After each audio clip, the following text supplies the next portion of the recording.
Magandang araw ng linggo po mga bayang karerista. Pagbibigay na po tayo ng tip, giat impormasyon para sa araw na to, June 9, 2024. Tara!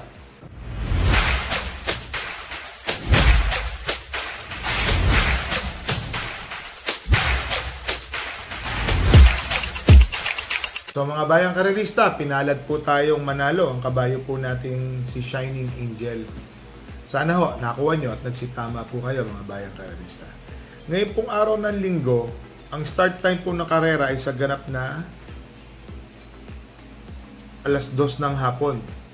So yun po, alas 2 po ang simula ng karera mga bayang. Ito po ang kopya.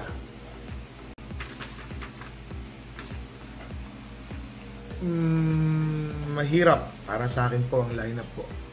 Yung po ang nakikita ko po mga bayang karerista ha. Mahirap po. So dito po sa race number 1, 3-year-old and above maiden race. Lahat ng karera po 1,400 meters kahit gaano po karami. So first choice ko po dito, entry number 4, American Ford. Tingin ko po maipapanalo na po ito ni E.L. Blancaflor. Kung pagmamasdan niyo po mga bayang karerista, yung siya po ang umahawak dito, always in the money na po siya. Segundo. Tingin ko po may panalo na po ito. Ang second choice ko po dito, itong entry number 6 na si Sunny Nature.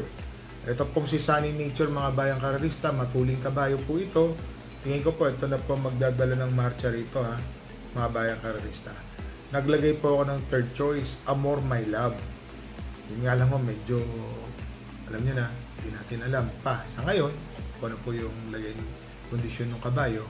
Pero sama po natin kasi tingin ko bulong-bulungan lang po, may buti po yung kabayo niya.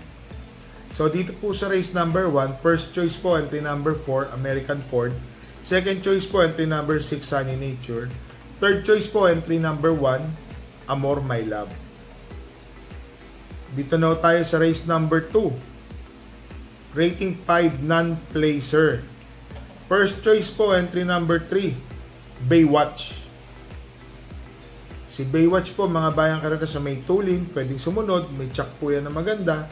So yan po ang aking first choice mga bayang karerista. Pakadihado pa po ito. Ang second choice ko po dito, entry number 5, Faisa. Ito pong si Faisa mga bayang karerista. Tingin ko po, dati po kasi itong nananalo sa rating 6 to 10. O ano, parang ganun pong naalala ko dito.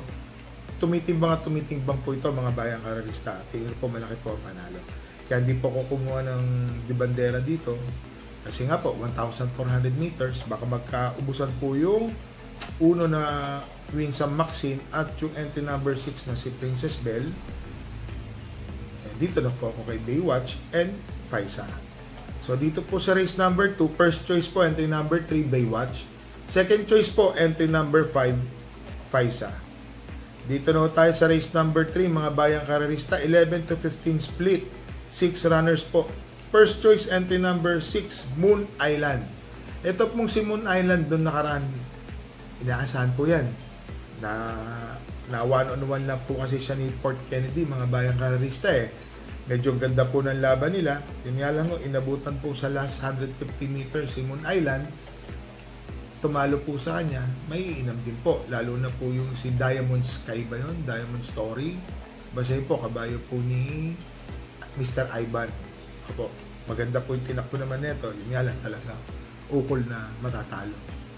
Ang second choice ko po dito, entry number 2, Destiny, mga bayang karerista.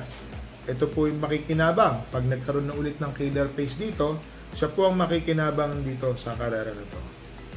So, dito po sa race number 3, first choice po, entry number 6, Moon Island. Second choice po, entry number 2, Destiny. So dito na tayo sa race number 4 mga bayang karerista. 6 to 10 split po ito ang ratings. First choice po entry number 2, Heavyweight. Baba po sa laban mga bayang karerista. Kahit po siguro medyo maiwan ang bahagya. Kasi may matulin po dito, si ikot lang. Baka mahabol po agad ni Golden Buzzard sa kay One for the Road. Si Heavyweight po, nandoon po yan, mga tersero, kwarto pwesto, nakakabit po yan, malapit. So, siya po ang aking first choice. Ang second choice ko po dito, itong entry number 4 na si Iikot lang. Kung sakali naman na hindi po mauna sila dito, kaya pong tumapos nito ng karera. Nasa rating 8 na rin po ito. Tingin ko po malaki din po ang panalo nito. So dito na tayo sa race number 5 mga bayang karerista, 11 to 15 split, 6 runners po. First choice po, entry number 1, Mr. Brown. Hindi ko makakalimutan yung tinakbo ni Mr. Brown. Nasigundo po ito sa Balia.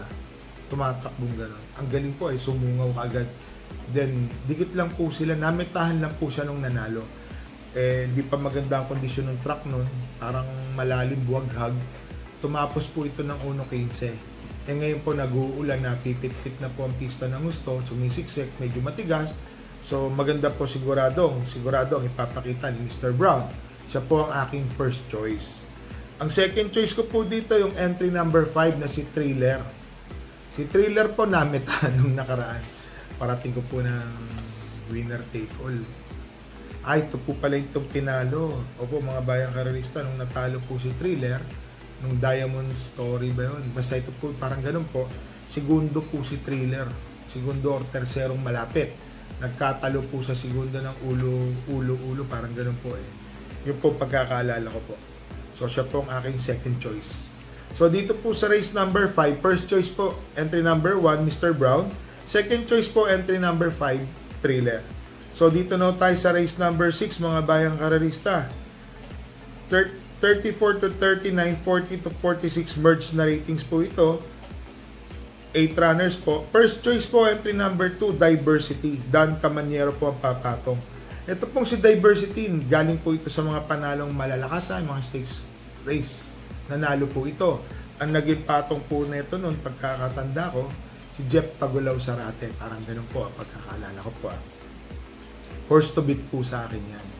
Dilagay ko pong second choice or pamorkas, yung pong entry number 1 na si Eye in the Sky. Magandang dihado pong pamorkas, or sama po natin yan. So dito po sa race number 6, first choice po, entry number 2, Diversity. Second choice po, entry number 1, Eye in the Sky. So, dito na tayo sa last race po, race number 7. 9 runners po, 22 to 27 split. Dito po ako sa entry number 8. One for the day, King James. Alam niyo po, kaya po ako napapahinto kasi wala po akong magaganda po kasi ensayo ni King James, mga bayang karerista. Magaganda po ang ensayo. So, one for the day ko na po ito si King James. Mukhang inahanda po ito sa malaking karera. Ngayon po, kung gusto nyo po mag-protection, tingin ko po, ang pwede pong tumalo or makakalaban po niyan is yung kabayan na rin po ni Boss Jun Sibilia, entry number 6. Dagdag na po natin. Malay po natin, manalo na po ito. Cluster. So, dito po sa race number 5, first choice po, entry number 8 or one for the day ko po, King James. Naglagay na lang po akong panigunda para alam niyo na siguraduhan. Baka malay tayo magkadiaduhan. Si Cluster, entry number 6 po, mga bayang karerista. Mga bayang karerista, mag-shoutout lang po tayo kay Consi Darwin, kay Kagawad Arwin Abugan, kay Mr. JR Cabansag, Edgardo Reyes, James Fernando, Romy Ducano, Auril Abrot. So mga bayang karerista, sana po nagsitama po kayo kay Shining Angel. Medyo dihado pa ho. Kahit na yung winner take all, maganda bigay, double, DD1, may mga kakilala po tayo, nagsitama. So sana ho, kayo din po, nagsitama po sa kabayo natin. So mga bayang karerista, re-remind ko lang po kayo talagang nag-uulan na po sa hapon. Pero yung init, medyo mainit. Alam niyo naman, pagka nagkakaedad na, magdadala ng tubig at tayong, mahirap po magkasakit mga bayang karerista. So, re-remind ko lang po ulit, bet small, win big, bet big, lose big. So, nakakabuha po tayo ng budget para sa pamilya. So, huwag na po nating hayaan, maubos pa po tayo. Tira-tira po, unahin po ang para sa pamilya bago po tayo magsitaya. Sunday, simba po muna tayo. So, mga bayang karerista, happy racing po and stay safe po sa inyo.